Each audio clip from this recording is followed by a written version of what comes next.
I don't think, I know for myself, and I don't think either one of us has any hope that the government system is going to intentionally self-destruct, which is what needs to happen.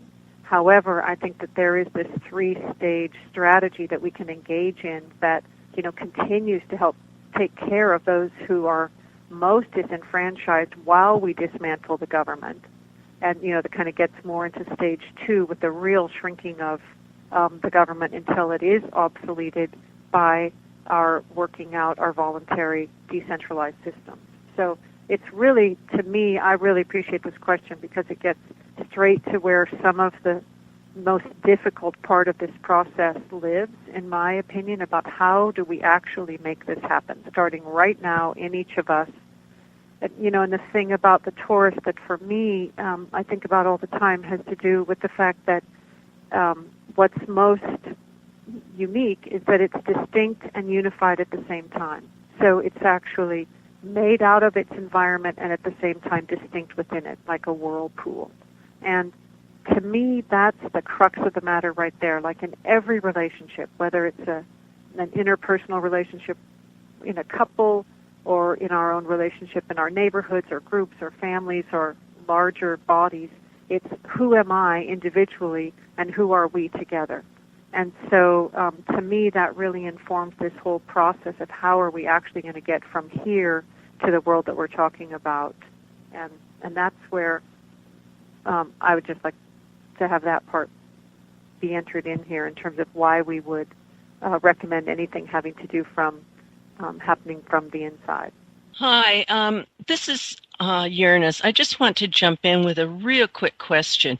You mentioned, Kimberly, about this messiness and painfulness that we want to really avoid if we're going to get rid of the Fed and these systems. But the thought came to me, isn't messiness and painfulness a necessary part of life? And my big question here is, isn't the fear of this what's keeping the support of the system going? Probably. I think messy, painful, experiences are absolutely a part of what's going to be happening and already is happening. And if it happens that the Fed, that we have the way to get rid of the Fed without there being any kind of a process and you can just move more quickly to a next level, I'm very open to seeing how that can work. I also know that it's really hard to choose who to sacrifice in these kinds of things, and that's sort of what it comes down to also. So, I don't know, Foster, you might know the exact percentage of people, but we just read recently a survey of what number of people depend upon the government, for example. So either because they receive some kind of support from the government, they're employed by the government, or in one way or another. So to say we're going to eliminate that immediately, and, those of you who starve in the process are necessarily going to be sacrificed because that's what has to happen here. That's a hard call to make. And so what I've been looking at is, what's the most radical way we can do it? And I don't think it's one way or another. I think all these movements, combine, and a lot of messy things happen, and it can move a lot faster than we thought. I think it is happening a lot faster than I had initially hoped it would. So I wouldn't say, I don't disagree. I think I can remember as a kid thinking, why don't we just stop this two-party thing? It's not working. Way back then, and thinking, well, if we did that, it would only be worse. People always say that. So I'm with you that that's often used as an excuse, but I also think that there's something in it that we need to pay attention to. So I'd like to briefly address that too, Uranus, because I really appreciate the question. I think it's absolutely central to the transition that we're needing to create. And I'd like to make a distinction between informed fear and uninformed fear, because I think when we confuse the two, then we're more easily manipulated. And what Kimberly was describing, if you're a single mom of 3 kids and you're a teller at Wells Fargo, you don't want that bank to disappear overnight, until you find a way to land, or if you didn't realize what the Federal Reserve was, but you've been working there, then it's going to take time to make some of these changes. So I think that that's a well-informed fear to go, okay, I need to make sure that I take care of myself and my loved ones and my fellow human beings as the system is changing. I think, on the other hand, an uninformed fear is when we just simply haven't been taught, haven't been allowed or encouraged to think certain issues through, like what would the economy be like without a private central bank who gets to print money whenever they want? Or what would our entire culture be like if we did not have a few people in the form of the state who had rights that no one else has to dominate other people's lives and take their stuff? So if we can be indoctrinated to be afraid of being without those forces over us, like we need them to survive, those are kind of our perpetual parental figures, then I think that fear, that kind of nebulous confusion and fear, can be used to herd us, really to shape our behavior rather than have us be free to choose. And I think that's what things like Thrive are dedicated to, just giving people as much information as possible so that we can make informed decisions about what kind of world do we really want to live in and where does our security come from for real, as opposed to some of the things that we've been taught that may not be true. Well, I really, really appreciate your answers here and appreciate your thinking. And I also hope that people will come back to their humanity and help each other out as we go through the transition. Thank you. Thanks. I'm just quickly jumping in along the lines.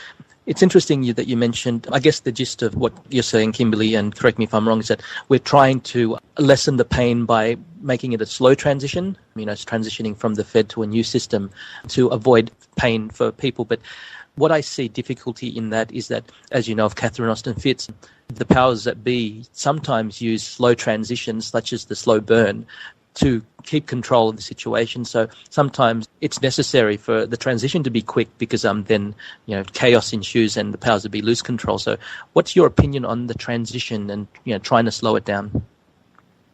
Well, I'm actually not for a slow transition. In fact, it's funny, around here, like, I'm definitely a real revolutionary in this regard, and I'm wanting a complete transformation and support that. And so it's not so much a slow transition as it is that I want to see some real viable alternative currencies and local communities empowered with ways of solving problems on their own. These things that are that have been going on now for a while, that's what gives me hope. So that if it's a quick change, then there are these. It's sort of what's the best thing on the table that's going to replace it when this chaos happens, because there's as much danger coming out of the chaos if we're not prepared then with the new, self-creating systems that are diverse all over the place, with people saying, okay, we'll try this, we'll try that. Some are going to work better than others, but that's